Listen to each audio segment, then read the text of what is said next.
이 시간 우리 가운데 허락하신 하나님의 말씀은 마가복음 6장 26절에서 30절까지 말씀 우리 한 절씩 교독하겠습니다. 마가복음 6장 26절에서 30절까지 말씀입니다. 한 절씩 교독하겠습니다. 왕이 심히 근심하나 자기가 맹세한 것과 그 앉은 자들로 인하여 그를 거절할 수 없는지라.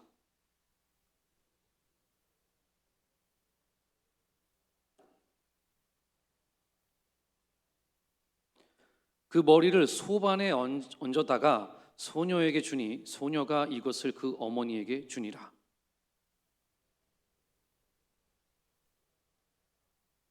함께 읽겠습니다. 사도들이 예수께 모여 자기들이 행한 것과 가르친 것을 낱낱이 고하니. 아멘. 할렐루야. 네, 오늘 오전에는 행복 나눔 축제로 또 여러분들 많이 고생하셨는데요. 이렇게 인사하셨으면 좋겠습니다. 고생하셨습니다. 고맙습니다. 네, 옆 사람하고 그렇게 인사해 볼게요. 네, 고생하셨습니다. 그리고 너무나 감사합니다. 또 한 번 인사할 때 이번에는 이렇게 고백하시면 좋을 것 같아요. 손을 이렇게 하트를 만드시고 사랑합니다. 사랑합니다. 여러분 사랑합니다. 오늘 특별히 그 오신 분들 중에는 다른 교회에 다니시는 분들이 초청을 받아서 오셨더라고요. 근데 그분들을 만나 뵙고 잠깐 인사를 드렸는데 그분들께서 이렇게 말씀하셨어요. 이 부강교회는 너무나 따뜻한 교회 같습니다. 성도들이 너무나 따뜻하고 사랑이 많아 보이고 행복해 보였다고 이렇게 말씀하시더라고요. 그리고 목사님께서 전하신 말씀이 얼마나 은혜롭던지 너무 좋았습니다 하고 말씀하시더라고요. 좀 부럽다고 말씀하셨습니다. 너무 감사드리고 하나님께 영광의 박수 한번 올려볼까요? 아멘. 네, 주님이 하셨습니다. 대학생 민성군이라는 친구가 있는데요. 이 친구가 주말에 여자친구하고 데이트를 하고 싶어가지고 아버지 차를 빌렸습니다. 여자친구 앞에서 멋지게 한 손으로 막 이렇게 운전을 하고, 그렇죠? 막 이렇게 멋있는 척도 하면서 그렇게 데이트를 운전을 하면서 했습니다. 목적지에 도착을 하고 이제 주차를 해야 돼요. 그러면 그 남자들 그런 거 있잖아요. 한 손으로 이렇게 핸들을 돌리고 여자친구 그 좌석 있죠. 거기를 딱 잡은 다음에 멋있게 이렇게 주차를 해야죠. 한 방에 그렇게 해야 되는데 그렇게 시도를 하다가 사실 이 친구가 초보 운전이었어요. 받은 거예요. 다른 차와 뒤를 받은 겁니다. 사실 다른 차는 아니고 그냥 벽에 부딪힌 거였어요. 벽에 부딪혀가지고 너무 놀라서 내려가지고 뒤에 범퍼를 보니까 범퍼가 깨졌습니다. 이제 민성군이 아빠한테 야단을 맞을까봐 이걸 어떡하지? 그냥 집에 와서 모른 채 그냥 자기 집에 들어가서 이불 뒤집어 쓰고 자는 척하고 있었어요. 근데 마음속에 계속 드는 거죠. 아빠가 차를 보면 어떡하지? 아빠한테 혼나는 거 아니야? 계속 잠을 잘 수가 없는 거예요. 이 걱정 때문에.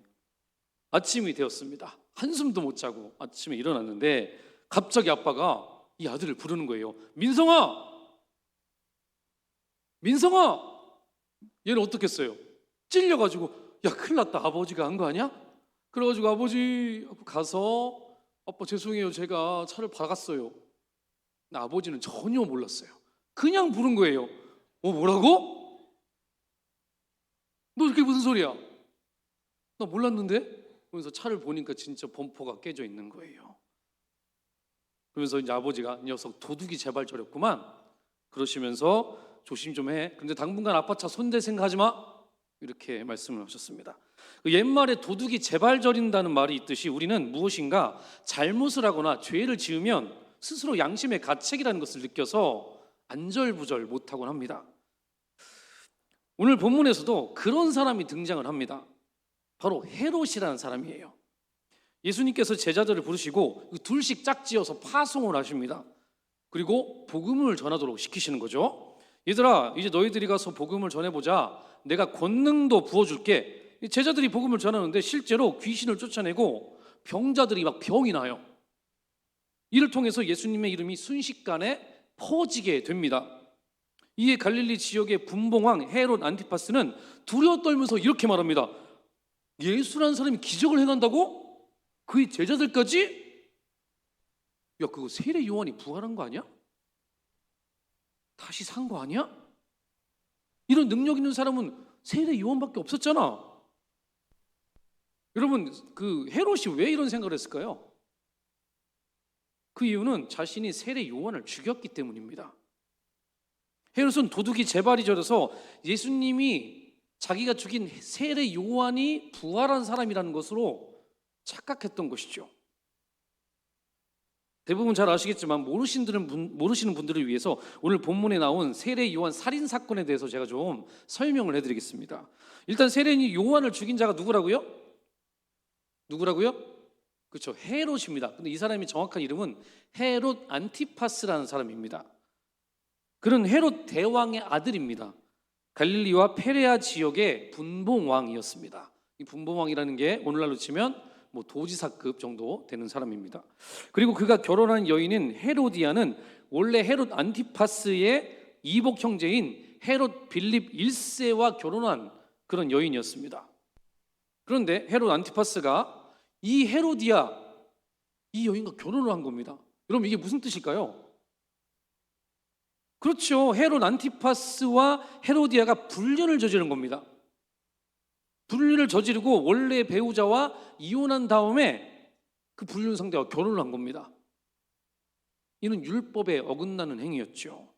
사실 율법뿐만 아니라 세상 법도에서도 어긋나죠. 그런 사람들 보면 우리는 손가락질을 할 수밖에 없겠죠. 그러나 이에 대해서 그 누구도 말을 못해요. 왜 말을 못했을까요? 그 지역의 최고의 권력자였기 때문입니다. 근데 이때 혜성처럼 등장한 사람이 갑자기 이렇게 말하는 거예요. 그건 죄요. 당신이 잘못해서 회개하시오. 이렇게 말합니다. 공개적으로 말하는 거예요. 그게 바로 누구냐면 진격의 선지자 세례 요한이었습니다. 세례 요한은 정말로 거침없는 선지자였습니다. 하나님께서 그에게 예수님의 길을 예비하고 백성들을 회개시키고 세례를 베풀라고 이렇게 명령하셨습니다. 자, 뭐라고 하셨다고요? 회개를 시키라고 하셨습니다. 그리고 세례를 베풀라 했죠. 그러니까 그냥 진격하는 거예요. 물불 가리지 않는 겁니다. 그 사람이 최고의 권력자일지라도 세례 요한은 말하는 겁니다. 당신이 아무리 분봉왕일지라도 그건 잘못한 거야. 회개하십시오 라고 말하는 겁니다. 그러면 어떻게 되겠어요? 분봉왕이 가만히 있겠습니까? 헤롯을 잡아다가 옥에 가두는 것이죠.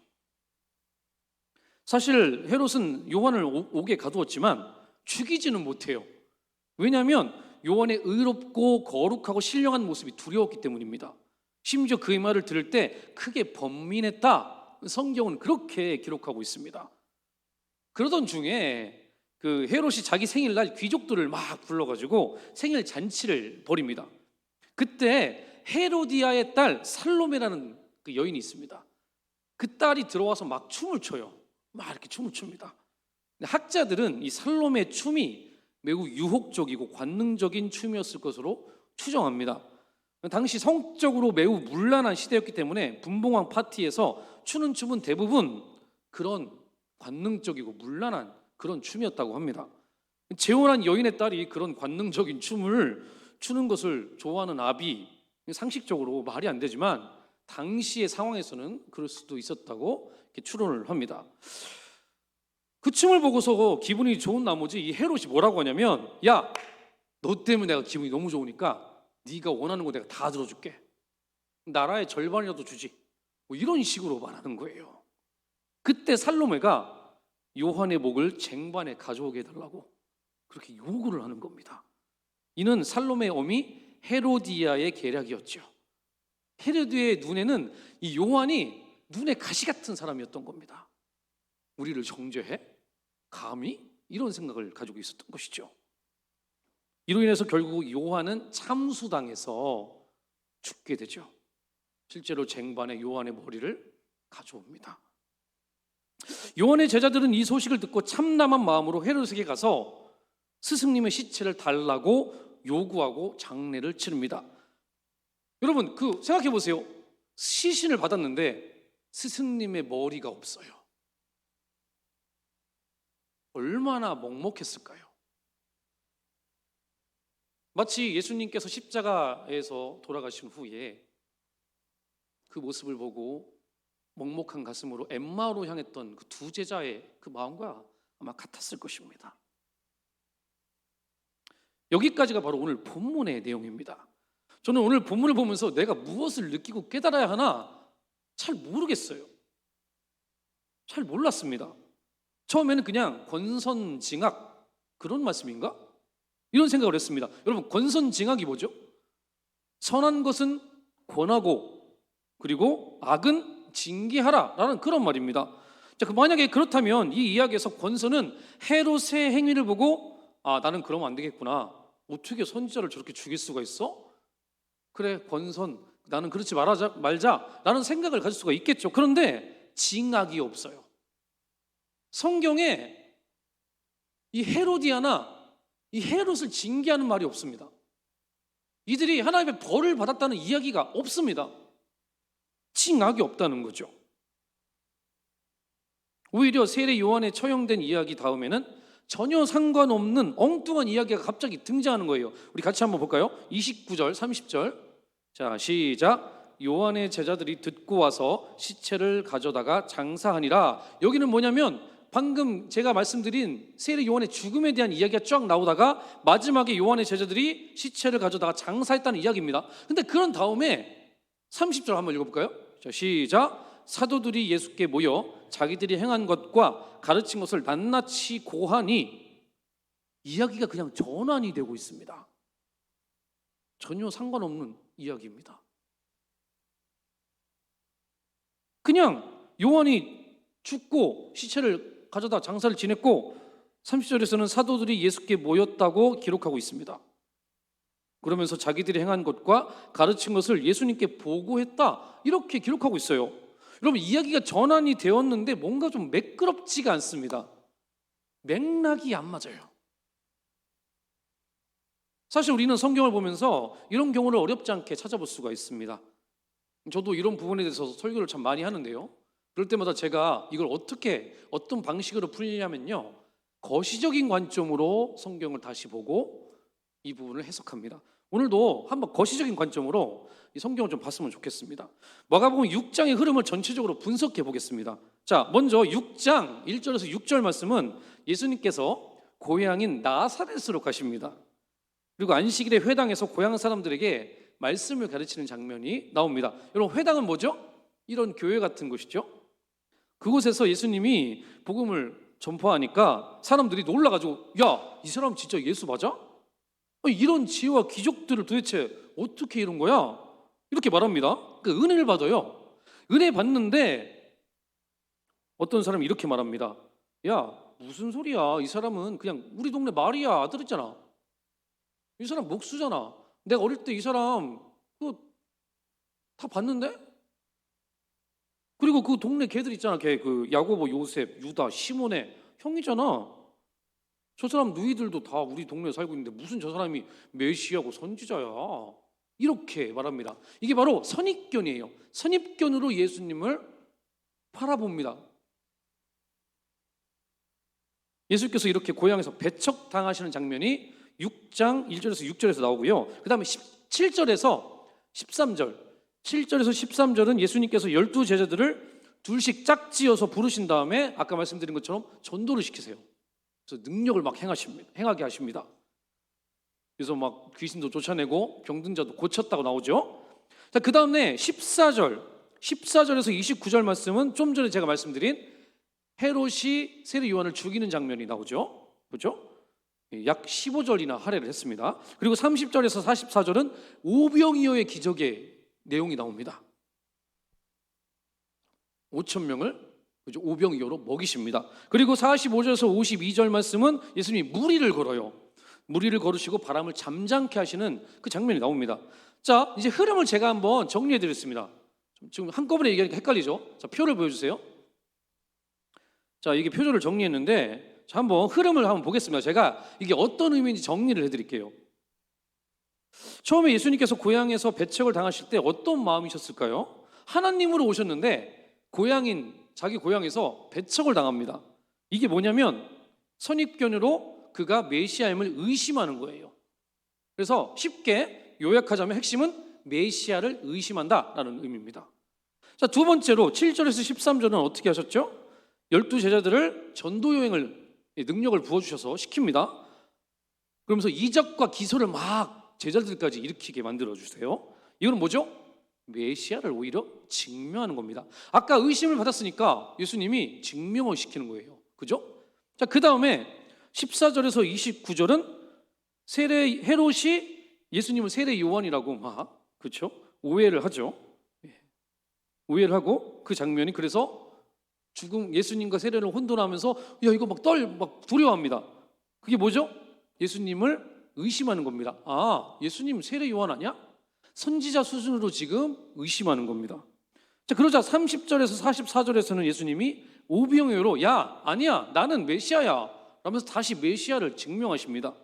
그리고 45절에서 52절에서도 무리를 걷고 바람과 바다를 잠잠케 하시면서 다시 메시아를 증명하십니다. 자, 흐름이 여러분 보이세요? 보이시죠? 그러면서 이제 우리 마태복음 14장 33절 한번 볼까요? 자, 같이 한번 읽어보겠습니다. 시작. 배에 있는 사람들이 예수께 절하며 이르되 진실로 하나님의 아들이로소이다 하더라. 아멘. 예수님이 뭘 하셨죠? 무리를 잠잠케 하셨습니다. 무리를 걸어오시고 잠잠케 하시자 사람들이 뭐라고요? 하나님의 아들이구나, 메시아라는 것을 인식합니다. 결국 오늘 본문의 저자인 마가가 말하고 싶은 것은요, 나사렛 사람들이 예수님을 동네에서 늘 보았던 청년으로 보았습니다. 그죠? 그리고 헤롯은 예수님을 뭐라고 보았죠? 세례 요한 아니야? 선지자? 라고 보았습니다. 마가가 말하는 건 이거예요. 야, 예수님은 나사렛 동네의 그냥 평범한 청년이 아니야. 좀 똑똑한 청년이 아니야. 또한 너희들이 보는 선지자, 세례 요한이 아니다. 예수 그리스도는 귀신을 쫓아내고, 보여주세요. 귀신을 쫓아내고 병든 자를 고치시고 오병이어를 일으키고 바람과 바다를 잠잠케 하시고 지배하시는 메시아 하나님이다. 이거를 말하고 싶은 거예요. 지금 말씀의 흐름이 그렇습니다. 그러면 이것도 궁금하잖아요. 왜 마가는 세례 요한의 비참한 죽음, 목이 잘려 죽었잖아요. 그 죽음에 대해서 15절이나 15절이나 할애하면서 상세하게 기록했던 것일까요? 왜 그렇게 강조한 거죠? 그 이유는 세례 요한은 메시아가 아닌 인간일 뿐임을 말해주고 싶었던 것입니다. 왜냐하면 당시에 사람들이 세례 요한이 나타난 다음에 메시아라고 생각했어요. 저 사람이 메시아 아니야? 저 사람이 다윗 왕조를 재건할 사람이 아니야? 이렇게 생각했습니다. 그런데 세례 요한이 이렇게 처절하게 그냥 죽임을 당하죠. 그게 바로 그 이야기입니다. 야, 너희들이 보는 세례 요한은 메시아가 아니라 단지 인간일 뿐이다. 세례 요한의 죽음에는 바로 그 의미가 담겨 있는 것이죠. 자, 그러나 반면에 예수님의 죽음은 어떻습니까? 어땠나요? 그분은 자신이 스스로 그 길을 선택하셔서 가십니다. 예수님 본인 직접 말씀하셨습니다. 자신이 병정들에게 잡히실 때 내가 지금 당장이라도 12군단이나 되는 천사들을 불러다가 제압할 수 있다. 그런데 이 일이 일어나면 성경 예언은 어떻게 이루어지냐? 나는 하나님 말씀대로, 예언하신 대로 이 죽음의 길을 간다. 이렇게 말씀하신 분입니다. 자, 그러면 예수님께서 왜 자기 자신이 메시아 하나님이심을 증명하고 싶으셨던 것일까요? 왜죠?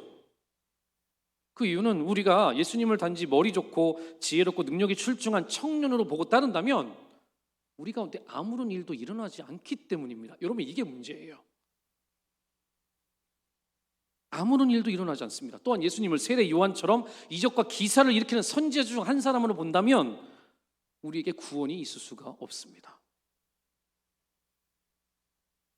결국 지혜로운 청년이나 위대한 선지자는 우리를 묶고 있던 죄악의 사슬로부터 우리를 결코 자유케 할 수 없다는 겁니다. 바로 그 때문입니다. 사람들이 예수님을 그렇게 사람으로 보고 선지자로 보고 그렇게 보면은 구원이 이룰 수가 없어요. 우리 마가복음 6장 4절에서 6절을 한번 읽어보겠습니다. 자, 시작. 예수께서 그들에게 이르시되 선지자가 자기 고향과 자기 친척과 자기 집 외에서는 존경을 받지 못함이 없느니라 하시며, 거기서는 아무 권능도 행하실 수 없어 다만 소수의 병자에게 안수하여 고치실 뿐이었고 그들이 믿지 않음을 이상히 여기시더라. 아멘. 예수님께서 거기서는 아무 권능도 행할 수 없다고 말씀하십니다. 물론 예수님께서 권능을 강권적으로 행하실 수는 있어요. 그렇죠? 뭐 전지전능하시니까요. 그러나 하나님의 방법은 우리가 예수님을 메시아 하나님으로 믿을 때 그때 일하시는 것입니다. 그게 바로 하나님의 방법이에요. 우리가 믿음으로 나아갈 때 그분을 인간, 그냥 청년, 선지자가 아니라 우리를 구원하기 위해 이 땅에 오신 메시아 하나님으로 우리가 믿을 때 그때 구원의 역사, 속죄의 은혜가 우리 가운데 일어난다는 것이죠. 결국 우리가 예수님을 지금 어떻게 바라보고 있느냐, 어떠한 눈으로 예수님을 따르고 있느냐, 보고 따르고 있느냐, 그 질문을 하는 말씀입니다. 자, 여러분들에게 질문하겠습니다. 여러분들에게 예수님은 어떤 분이십니까?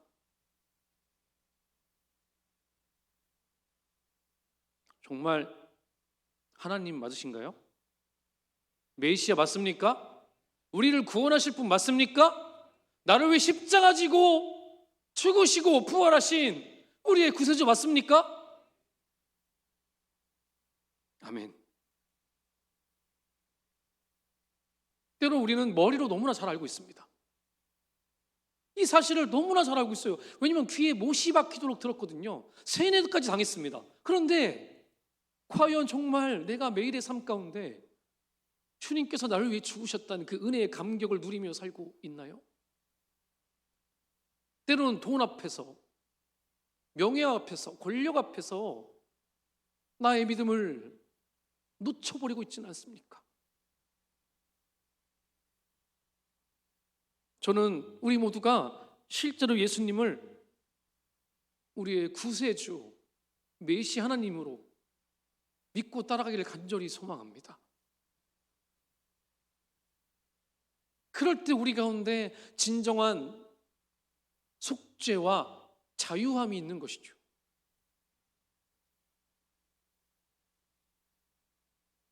어떤 사람들은 저 교회 다녀요 라고 말하면 뭐라고 하냐면, 아 그래? 뭐 교회? 그래 뭐 종교 하나쯤 가지고 있어도 되지, 이렇게 말합니다. 근데 저는 그 말이 참 마음이 어려워요. 왜냐하면 저는 종교를 믿지 않기 때문입니다. 여러분, 우리가 정말 종교를 믿는 것입니까? 이 세상에는 수많은 종교들이 있죠. 우리가 그 중에서 하나 선택해서 믿는 겁니까? 저는 단호하게 말씀드리는데 기독교는 종교가 아닙니다. 절대 종교일 수가 없습니다.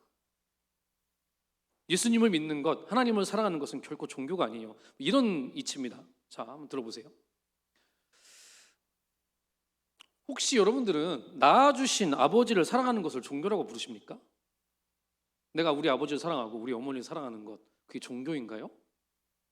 아니죠. 내가 태어나고 자라고 성장하고 삶을 살다가 죽는 것, 나의 인생입니다. 부모님과 함께하는 거 나의 인생이죠. 마찬가지입니다. 하나님이 우리를 창조하셨죠. 우리 아버지이십니다. 근데 그 아버지를 믿는 게 종교인가요? 아니죠. 우리의 인생입니다. 우리의 본질이고요, 우리의 근간이라는 것이죠. 그렇기 때문에 저는 종교가 기독교세요? 이 말이 되게 마음이 어려워요. 종교 있군요. 저는 종교를 믿지 않습니다. 저는 우리 아버지 하나님을 믿고 있습니다. 사랑하는 성도 여러분, 종교가 아닌 우리 아버지 하나님을 믿으시기를 예수 그리스도의 이름으로 축원드립니다. 우리는 바로 그런 존재들이죠. 우리의 인생을 만드시고 인도하시는 분이 바로 성부, 성자, 성령 삼위일체 하나님이십니다. 성부 하나님은 우리를 창조하시고 우리가 인생을 살 수 있도록 모든 것을 만들어주신 창조주이십니다. 또한 성자 예수님은 죄에 빠진 우리를 건지시기 위해서 자기 목숨까지 아낌없이 바쳐주신 우리의 구세주이십니다. 또한 성령 하나님은 지금도 우리와 동행하시고 우리를 위해서 말할 수 없는 탄식으로 기도해 주시는 우리의 보혜사이십니다. 우리는 이런 삼위일체 하나님과 함께 인생을 살고 있는 것이죠. 이것이 바로 우리의 인생이자 본질입니다. 사실 종교는 단순히 우리가 이 땅에서 잘 먹고 잘 살기 위해서 어떤 대상에게 비는 것일 뿐입니다.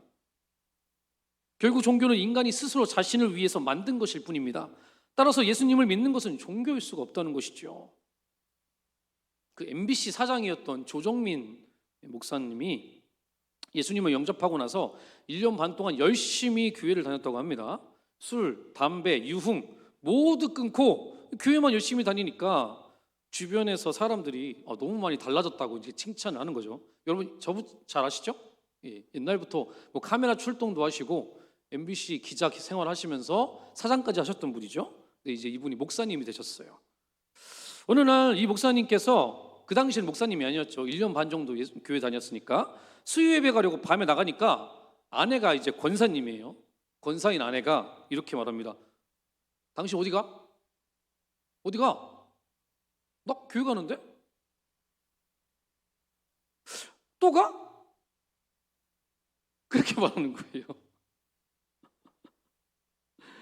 그러면서 이분이 뭐라 하냐면 당신 교회만 가는 게 다가 아니야.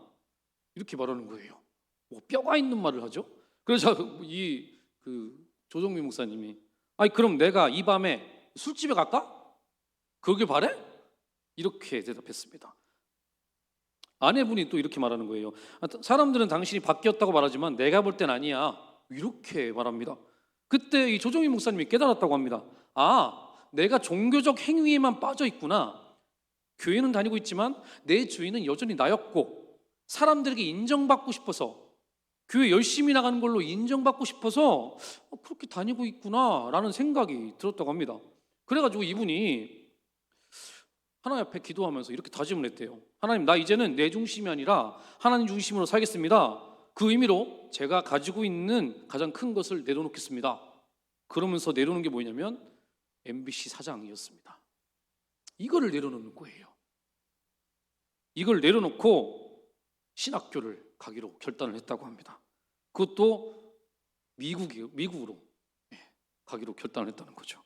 그런데 그때 아내 권사님이 뭐라 했을까요? 당신 잘했어, 잘 생각했어 이랬을까요? 제일 뜯어 말리는 거예요. 당신 미쳤어?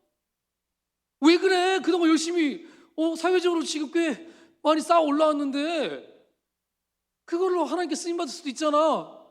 굳이 왜 다 그걸 내려놔? 막 펄쩍 뛰는 거예요. 목사님이 보시는데 그때 이제 아내분의 신앙이 다 드러나는 겁니다. 당신이 모태신앙이고 교회에서 하는 모든 프로그램을 다 했지만 교회를 취미 활동으로 다녔구만. 당신의 주인이 진짜 예수가 맞아? 이런 생각이 들었다고 합니다. 사랑하는 성도 여러분, 우리는 왜 교회를 다니고 있나요? 성가대 하려고 다닙니까? 차량 봉사하려고 다니시나요? 아니면 식당 봉사하려고 다니시나요? 아니면 교사를 하려고 다니시나요? 혹시 이것들을 통해서 사람들에게 인정받고 저 사람 참 열심히 하는 사람이야, 훌륭한 사람이야 라고 그렇게 칭찬받고 싶어서 혹시 교회를 다니십니까? 오늘도 많은 분들께서 지인들을 많이 초청하셨고 많은 분들을 데려오셨습니다. 너무나 감사드리고 하나님이 기뻐하실 줄 믿습니다. 그런데 이쯤에서 우리는 우리 자신을 한 번 더 되돌아볼 필요가 있습니다. 나는 과연 지금 이 일을 왜 하고 있는가? 내 안의 본질이 무엇인가? 정말 예수님을 사랑해서 그분을 나의 아버지로, 구주로 모시고 그 좋으신 하나님을 전하고 싶어서 그랬는지, 우리는 우리 자신을 되돌아볼 필요가 있다고 봅니다. 사랑하는 여러분, 정말 예수님을 우리의 구주로 모시기를 예수 그리스도 이름으로 축원드립니다. 내가 주인이 되어서 내 마음대로 내 인생을 결정하며 사는 것이 아니라 성경의 기준으로, 하나님 말씀의 기준으로 하나님의 제자답게, 하나님의 자녀답게 그 믿음으로 주님을 따르고 하나님 나라를 위해서 계속해서 헌신하시는 저와 여러분 되시기를 예수 그리스도 이름으로 축원드립니다. 기도하시겠습니다. 은혜로우신 주님 감사드립니다. 하나님, 저희들 하나님 나라를 위해서 정말 최선을 다하고 있습니다. 열심히 노력하고 있습니다. 그런데 때로는 우리가 본질을 잃고 그냥 사람들에게 인정받고 싶어서, 또 담임 목사님에게 사랑받고 싶어서 그렇게 행동하고 있지는 않았습니까? 하나님, 본질 되신 예수 그리스도, 그분을 놓치지 않도록 도와주십시오. 그분을 사랑하고 그분을 믿음으로 따르는, 그래서 하나님의 나라와 그 의를 위해서 우리의 삶을 드리는 우리의 복된 인생이 될 수 있도록 축복하여 주시옵소서. 감사드리며 예수 그리스도 이름으로 기도합니다. 아멘.